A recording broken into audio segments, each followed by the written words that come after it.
ভোর রাত থেকে প্রচণ্ড ঝড়, মানে শিলাবৃষ্টির সঙ্গে ঝড়, ঝোড়ো হাওয়া, প্রচণ্ড মুষলধারে হাওয়া। তো হাওয়া বৃষ্টি মানে ঝড় বৃষ্টির জন্য লাইনটা চলে গেছে। আর লাইন চলে গেছে বলে আজকে সকাল থেকে দেখো আমাদের কি অবস্থা। আর শুধু লাইন চলে গেছে তাই নয়, বাইরে একদম মুষলধারে বৃষ্টি পড়েই চলেছে। তবে এখন কিন্তু ঝড়টা একটু থেমেছে, চারিদিকে ঝড়ে না অনেক গাছগাছালিও পড়ে গেছে।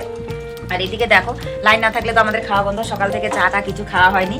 তো অনেকটাই বেলা হয়ে গেছে, প্রচুর খিদে পেয়ে গেছে। তাই দেখো আমি এইদিকে এক প্যাকেট বিস্কিট খুলে নিয়ে বসেছি, আর এই যে মেয়ে এক প্যাকেট বিস্কিট খুলে নিয়ে বসেছে। কারণ কি বলতো, কারণ আমাদের তো কিছু খেয়ে থাকতে হবে। এখন কখন লাইন আসবে না আসবে, আর যেহেতু মুষলধারে বৃষ্টি পড়ছে তাই হচ্ছে উনুনেও রান্না করতে পারবো না। তো সে কারণেই আর কি অবস্থায় যে বিস্কিট খেয়ে আছি। তো দেখি এখন কখন লাইন আসে না আসে। আর যেন এরকম ঠান্ডা পড়ছে, মেয়ে দেখো উঠে আমার চাদরটা মুড়ি দিয়ে বসে বিস্কিট খাচ্ছে। মানে আমাদের যে কখন কীরকম কষ্ট কপালে জুটে আমরা নিজেরাও বুঝতে পারি না। তবে কি বলতো, ভোরবেলার থেকে যদি ঝড়টা না হতো তাহলে হয়তো ভোরবেলায় উঠে রান্নাবান্নাটা কমপ্লিট করতাম। এই ধরো ভোর তিনটে নাগাদ মানে ঝড় বৃষ্টি শুরু হয়েছে। তো চলো তোমাদেরকে বাইরের পরিবেশটা একটু দেখাই। দেখো দেখেছো কি হারে ঝড় বৃষ্টি হয়েছে, জল পড়ছে। আর ওইদিকে এখনো দেখো চারিদিকের পরিবেশ। তো এখন আপাতত বিস্কিট খেয়ে থাকি। আর লাইন তো নাই, সে কারণে হচ্ছে কাজকর্ম সেরকম আমাদের কি আর করবো, লাইন নেই মানে রান্নাবান্না নেই, ঘর দোর সব অন্ধকার হয়ে আছে। তবে ঘরটা কিন্তু ঝাড়ু দিয়েছি, আর বাইরের দিকের কাজকর্ম এখনও কিছু করিনি। কারণ কি বলতো, ওই তো বৃষ্টি পড়ছে, বৃষ্টির মধ্যে ভিজে ভিজে আর কি কাজ করব। তো সে কারণে আর বাইরে কোনো কাজ করিনি, শুধুমাত্র ঘরটাই ঝাড়ু দিয়েছি আর ব্রাশ ট্রাশও করে নিয়েছি। তো সকাল থেকে উঠে মনটা এতটাই খারাপ লাগছিল যে হচ্ছে কোনো কাজকর্ম আর তোমাদের সঙ্গে শেয়ার করতে পারিনি। তাই কিন্তু এখন এলাম। তো জানি না এই দুরবস্থা কতক্ষণ থাকবে আর বৃষ্টি কখন ছাড়বে। হয়তো বৃষ্টিটা ছাড়লে একটুখানি উনুনে গিয়ে রান্না করে নিয়ে আসবো, কারণ মেয়েটাকে তো খাওয়াতে হবে, তাই না বলো? তো কী করবো কিছুই জানি না। তো চলো এখন খিদে পেয়েছে, বিস্কিটটা খাই, মেয়ে তো খাচ্ছে।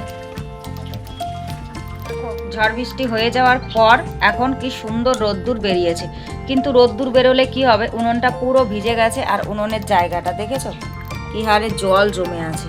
এই যে এই জলের মধ্যে বসে কিভাবে রান্না করব বলো তো? তাই দেখো দেখেছো কি হারে জল জমে আছে। যেহেতু রোদ্দুর উঠেছে তাই উনুনের ঢাকনাটা খুলে দিয়েছি, কিন্তু পুরো উনুনটা এত হারে ভিজে গেছে ওখানে রান্না করা মুশকিল, উনুনটা জ্বলবেই না। সে কারণে একটুখানি শুকোক দেখি, তারপর যদি পারি রান্নাটা করব। আর কিভাবে যে করব ভাবছি, এই জায়গাটা এত পরিমাণ জল জমে আছে, দেখেছো কি পরিমাণ জল জমে আছে। সব দুঃখের অবসান ঘটিয়ে অবশেষে লাইন এলো। আর দেখো লাইন আসার সঙ্গে সঙ্গে কিন্তু আমি চা বসিয়ে দিয়েছি। ওই যে সকাল থেকে চা খাওয়া হয়নি, সে কারণে মাথাটা প্রচণ্ড ধরে আছে। তো কাজকর্ম করতে গিয়ে দেখি এনার্জি পাচ্ছি না, সে কারণেই কিন্তু আমি একটুখানি চা করে নিলাম। চা করে নিয়ে চাটা কিন্তু রেখে দিয়েছি। রেখে দিয়েই দেখো সঙ্গে সঙ্গে মেয়ের জন্য একটা ডিম অমলেট করে নিলাম। আসলে কি বলতো, সকাল থেকে মেয়েরও তো কিছু খাওয়া হয়নি, ওরও খিদে পেয়েছে, ওই বিস্কিট খেয়েছিল। এখন প্রায় বেলা 11টা 10 মতন বাজে, তো অনেকটাই তো বেলা হয়ে গেছে।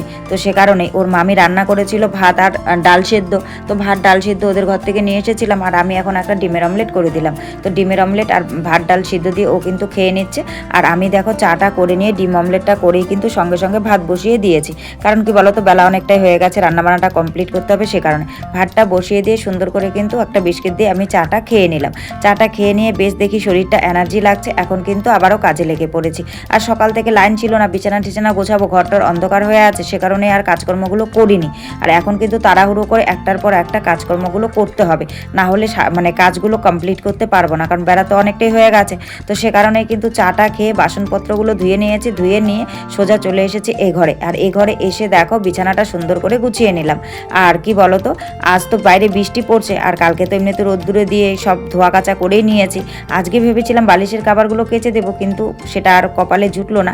তো এভাবেই থাক, দেখি আবার রোদ উঠলে কেচে দিতে হবে। এদিকে দেখো আমি রান্নাও করছি আবার কাজও করছি ফাঁকে ফাঁকে।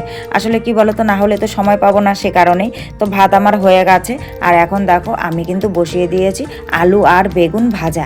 তো আলু বেগুন ভাজা ভাত করেছি, তারপর ভাবছি এগুলো দিয়ে তো মেয়ে খেতে পারবে না, সে কারণে একটুখানি ডাল করে নিয়েছি। তো আজকের মেনুতে কিন্তু এ পর্যন্তই। তো এই আলু বেগুন ভাজাটা বসিয়ে দিয়ে আমি কিন্তু কাপড়গুলোকে সুন্দর করে ভিজিয়ে রেখেছিলাম। তো আলু বেগুন ভাজাটা হওয়ার পর আমি ডালটা বসিয়ে দিয়েছি, ডালটা বসিয়ে দিয়ে তারপর কাপড়গুলোকে কেচেছি, আবার ডালটা ফোড়নে দিয়ে কিন্তু কাপড়গুলোকে ধুয়ে এবার কিন্তু ডালটা আমি নামিয়ে দিয়ে তারপর সব কাপড়গুলোকে সোজা এই দিকটায় কিন্তু মেলে দিতে নিয়ে চলে এলাম। তো এখন বেশ ভালোই সুন্দর রোদ্দুর উঠেছে, দেখি কতক্ষণ রোদ্দুর থাকে আর কতটা কি শুকোয়। তো যাই হোক, কাপড় টাপড় সব কাঁচা ধোয়া কমপ্লিট হয়ে গেছে, রান্নাবান্নাও কমপ্লিট হয়ে গেছে। এখন কিন্তু বেলা অনেকটাই হয়ে গেছে, এই বেলা কিন্তু 3টে মতন বাজে। ভালো করে ঘড়ি দেখিনি, আইডিয়াই বলছি। তবে হ্যাঁ, ঘরটা ঝাড়ু দিয়ে যখন ঘড়িটা দেখলাম তখন দেখলাম 3:15 বাজে। তো এখন কিন্তু 3টে মতোই বাজে। সুন্দর করে কিন্তু ঘরের ভেতরগুলো আমি ঝাড়ু দিয়ে নিলাম। আর কত পরিমাণে নোংরা বেরিয়েছে দেখো, কারণ বাচ্চাগুলো ঘরে বসে খেলছে। ওই সকালের দিকটায় বৃষ্টি পড়ছিল, কোথায় বেরোবে, সে কারণেই কিন্তু ঘরে বসে খেলছিল। আর ওদের খেলা মানে বালি দিয়ে খেলা, ঘরের মধ্যে বালি টালি দিয়ে খেলে, আর ঘরগুলো প্রচণ্ড হারে নোংরা হয়। আর সেই বালুগুলোই পায়ে পায়ে এঘর থেকে ও ঘরে, এঘর থেকে ও ঘরে ওভাবেই চলাফেরা করে। সে কারণে ঘরগুলো কিন্তু প্রচণ্ড হারে নোংরা হয়। আর ঝাড়ু দেওয়ার সময় এত পরিমাণ নোংরা বেরোয়। অনেকেই হয়তো ভাববে যে আমি বোধহয় সারাদিনে একবার ঘর ঝাড়ু দিই, তারপর আর ঝাড়ু দিই না। না বন্ধুরা, আমি কিন্তু সারাদিনে অনেকবার আমাকে ঘর ঝাড়ু দিতে হয়।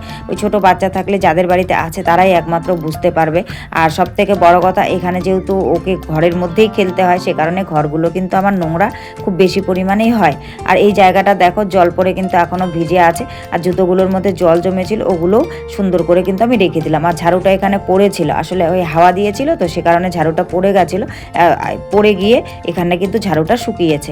তো তারপর আমি দেখো ঝাড়ুটাকে নিয়ে সোজা চলে এলাম উঠোনটাকে ঝাড়ু দিতে। আর দেখো, এই জায়গাটায় কিন্তু এখনো পর্যন্ত অনেকটাই জল জমে আছে, পুরোপুরিভাবে জলটা শুকোয়নি। আসলে এই জায়গাটা না একটুখানি মানে ঢালু মতন আছে, গর্ত মতন আছে, সে কারণেই সব জল গিয়ে এই জায়গাটায় জমা হয়। আর এমনিতেও চারিদিক থেকে কিন্তু এই জায়গাটা একটুখানি নিচু, সে কারণে বৃষ্টির সময় এই জায়গাটায় মানে পুরো জল, মানে জলে জলারণ্য হয়ে যায়, এই জায়গাটায় হাঁটা যায় না। আবার একটা জিনিস ভালো, বৃষ্টিটা থেমে যাওয়ার মোটামুটি আধ ঘন্টার মধ্যে কিন্তু অনেকটাই জল টেনে যায়, শুকিয়ে যায় আর কি। তো তখন আর অতটা মানে কষ্ট হয় না। আর কিন্তু এই মিডিল জায়গাটা মানে জল জমে থাকতে থাকতে আর কি, আর বেশ অনেক দিন থেকে বৃষ্টি হচ্ছে তো সে কারণে অনেক দিন থেকে জল জমে থাকতে থাকতে কাদা হয়ে গেছে এই জায়গাটা, মানে এরকম কাদা হয়ে গেছে পারানো যাচ্ছে না। তো ভাস্তা একটুখানি এই কাদার উপর দিয়ে মানে একটু দেখে হেঁটে যাচ্ছিল, হেঁটে যেতে গিয়ে কিন্তু পড়ে গেছিলো। তারপর ওর মা ঘরে নিয়ে চলে গেছে, ঘরে নিয়ে গিয়ে এখন আবার কিন্তু ধুয়ে দিচ্ছে। আসলে দুপুরবেলায় স্নান টান করিয়ে একটু বাইরে বের করেছিল, ভেবেছিল ঘুমানোর আগে একটু হাঁটাহাঁটি করুক, কিন্তু ওই যে বদমাশি করে। তো যাই হোক, আমার মোটামুটি কাজ কমপ্লিট করে নিয়ে আমি কিন্তু সোজা চলে এলাম ঘরের দিকে এসে এই যে র্যাকটা তোমরা দেখেছিলে অনেক দিন থেকে বাইরে পড়েছিল আর কি। তো বৃষ্টি হয়ে ধুয়ে টুয়ে সুন্দর করে পরিষ্কার হয়ে গেছে।